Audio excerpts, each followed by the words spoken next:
அனைவருக்கும் வணக்கம். இன்னைக்கு பிப்ரவரி 28, 2024 புதன்கிழமை. தினமணியில் இருக்கிற முக்கியமான நியூஸஸ் என்னென்னு பார்ப்போம்.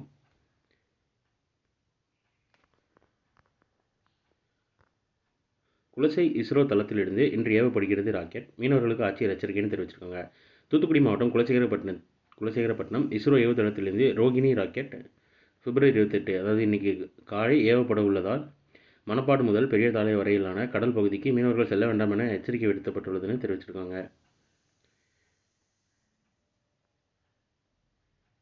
அப்புறம் காலைல 9:30 to 3 கொடுத்துருக்காங்க. RH-200 ரோஹிணி ராக்கெட்னு தெரிவிச்சிருக்காங்க. ஸ்ரீஹரிகோட்டா இந்திய விண்வெளி ஆய்வு மையம் தெரிவித்துள்ளதுன்னு தெரிவிச்சிருக்காங்க. ஏற்கனவே மேற்குறிப்பிட்ட இடத்தில் அப்புறம் அந்த மீனவர்களுக்கான எச்சரிக்கை எதனால் அப்படின்றதையும் கொடுத்துருக்காங்க.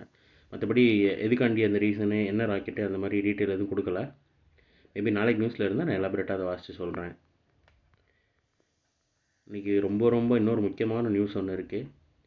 இதை பற்றி அடுத்து வர எல்லா எக்ஸாம்ஸ்லையும் சென்ட்ரல்னாலும் சரி, ஸ்டேட் எக்ஸாம்ஸ்னாலும் சரி கேட்பாங்க. அதுக்கு முன்னாடி இன்றைக்கான திருக்குறள் என்னன்றதை பார்த்துருவோம். பொறியின்மை யாருக்கும் பழி என்று அறிவு அறிந்து ஆள்வினை இன்மை பழி. நன்மை விளைவிக்கும் ஊழ் இல்லாதிருத்தல் யாருக்கும் பழி என்று அறிய வேண்டியவற்றை அறிந்து முயற்சி செய்யாதிருத்தலே பழின்னு ஆள்வினை உடைமைன்ற அதிகாரத்தில் திருவள்ளுவர் சொல்லியிருக்காரு. நான் சொன்ன இம்பார்ட்டன்ட் நியூஸ் தான். ககன்யான் திட்டம் விண்வெளிக்கு செல்லும் 4 இந்தியர்களின் பெயர்களை அறிவித்தார் பிரதமர்னு தெரிவிச்சிருக்காங்க. மனிதர்களை விண்வெளிக்கு அனுப்பும் இந்தியாவின் ககன்யான் திட்டத்துக்கான தேர்வு செய்யப்பட்டுள்ள 4 இந்திய விண்வெளி வீரர்களின் பெயர்களை பிரதமர் நரேந்திர மோடி செவ்வாய்க்கிழமை வெளியிட்டார்னு தெரிவிச்சிருக்காங்க. கேரள மாநிலம் திருவனந்தபுரத்தில் அமைந்துள்ள விக்ரம் சாராபாய் விண்வெளி மையத்தில் நடைபெற்ற நிகழ்ச்சியின் போது இத்திட்டத்திற்காக தேர்வு செய்யப்பட்டுள்ள குரூப் கேப்டன், அதாவது நான் அவங்க ஃபோட்டோ கீழே இருக்கிறத வாசிக்கிறேன், ஞாபகம் வச்சுக்கோங்க. திருவனந்தபுரத்தில் செவ்வாய்க்கிழமை நடைபெற்ற நிகழ்ச்சியில் ககன்யான் திட்டத்துக்கு தேர்வு செய்யப்பட்ட விண்வெளி வீரர்கள் குறித்து தெரிவித்துள்ளனு தெரிவிச்சிருக்காங்க. இதில்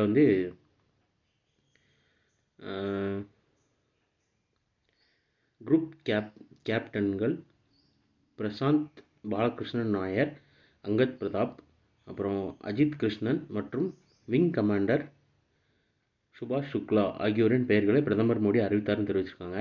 நீங்கள் ட்விட்டர் யூஸ் பண்ணுறவங்களா இருந்தீங்க, அதாவது இப்போ எக்ஸின் பேர் மாதிரி இருக்கும் ட்விட்டரு, எக்ஸ் யூஸ் பண்ணுறவங்களா இருந்தீங்கன்னா அதில் போய் இஸ்ரோட பேஜில் போனீங்கன்னா தனியாகவே இவங்க ஃபோட்டோ தனித்தனியாக பேர் போட்டு கொடுத்துருப்பாங்க. ஸோ யார் நம்ம ஃபோட்டோவோட பார்த்து வச்சுக்கிறப்போ மறக்காது. விங் கேப்டன் யார், குரூப் கேப்டன் யார், இந்த மாதிரிலாம் கேட்குறதுக்கான வாய்ப்புகள் நிறையா இருக்குது. ஸோ இது ரொம்ப இம்பார்ட்டண்ட்டான நியூஸு. நான் ஹேண்ட் ரிட்டன் பிடிஎஃப்லேயும் கீழே எழுதியிருக்கேன், நீங்களும் நோட் பண்ணி வச்சுக்கோங்க. அந்த இமேஜ் கூட சேவ் பண்ணி வச்சுக்கோங்க, இஸ்ரோலேருந்து எடுத்த இமேஜ். ஆர்எல்ஸ் இதை கூட ஸ்க்ரீன்ஷாட் எடுத்து வச்சுக்கோங்க. இதுலேருந்து கண்டிப்பாக கொஸ்டின்ஸ் வரும். அப்புறம் அடுத்த 10 ஆண்டுகளில் இந்தியாவின் விண்வெளி பொருளாதாரம் 5 மடங்காக வளர்ந்து $4,400 கோடி மதிப்பை எட்டும் என கணிக்கப்பட்டுள்ளதுன்னு தெரிவிச்சிருக்காங்க. ஸோ இன்றைக்கான நியூஸஸ் அவ்வளோதான். இதோட ஹேண்ட் ரிட்டன் பிடிஎஃப் கீழே டிஸ்கிரிப்ஷன் லிங்க்கில் கொடுக்குறேன், வேணுங்கிறவங்க யூட்டிலைஸ் பண்ணிக்கோங்க. இதோட ஷார்ட்டர் பிரச்சனை கரண்ட் அஃபேர் நம்ம சேனலில் இருக்குது, வேணுங்கிறவங்க அதை யூட்டிலைஸ் பண்ணிக்கோங்க. ஸோ மேலும் இன்னொரு நியூஸில் சந்திப்போம். தேங்க்யூ.